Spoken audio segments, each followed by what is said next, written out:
13 настай бяцхан охиноо онц хэрцгийгээр хүний гарт алдсан энэмээ охинд нь тохиолдсон шиг аимшигт хэрэг ахин бүү болоосэй гэсэндээ дахин төвчгүй жагсаалт нэгдэж байгаа нь юм.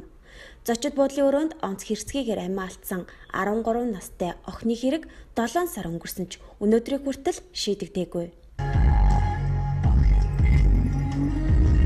Дахин ийм одоо бус ард иргэдийн маань өөр хөвгчүүд хооч ирээдүйн цэцэг цэврүүлж эцэг эхчүүд дахин ийм хэрэг бидний орчоосоо хохирчаасаа гэдэг үгнээс одоо талихаач охин маань хэдийгээр байх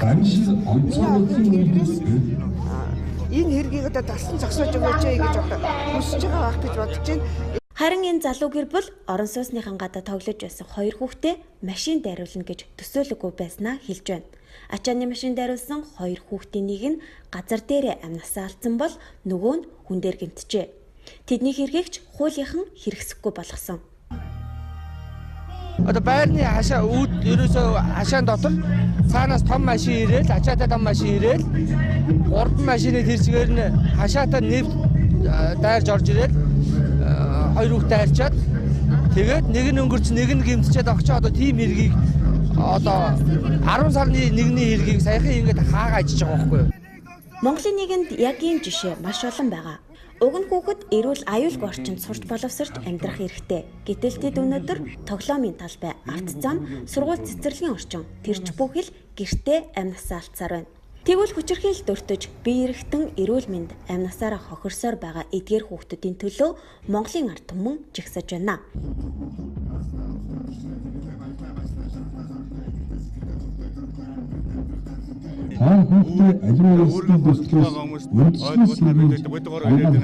Олон сургуулиуд янз бүрийн арга хэмжээ зохиосон байна өнөөдрийн байдлаар.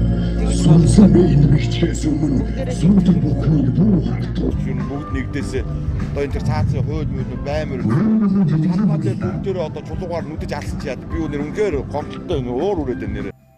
Тэд хүүхдийн хүчирхийллийг дахин дэвчихгүй учраас хүүхэд хүчирхийлэгчид төр төмөр нүрээ үзүүлэн торгуул биш ялгоонуудуулахыг өршөөлт хамруулахгүй байхыг уриалж байгаа юм. 50 жагсаалын үеэр төв талбайн булан бүрт гарын үсэг цуглуулах ажил явагдаж иргэдийн дуу хоолойг хүргэж байлаа. Жагсаалыг дэмжиж 145 мянган иргэд нэгдсэн байдаг юм а.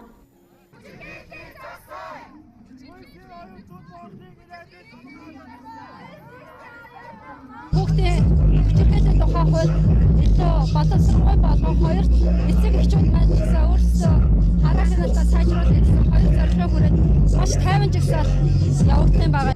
Орон даяар зохиогдсон үг жагсаалд урлаг соёлынхан олон улсын байгууллага, төрийн бас байгууллага, Facebook групп, пэйж, клубуд гээд маш хөргөн цар хүрээг хамарлаа.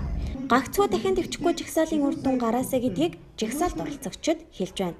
Бид өнөөдөр хууль эрхцэн очноо харахад төслийн хуулиар хүлээх хариуцлагыг чангах 8 эрүүл эмнэлэг эрүүл мэндийн байгууллага, цагдаагийн байгууллага, шүүх хэрэг мэдлийн байгууллага хүүхдийн эрхийг хангаж ажиллах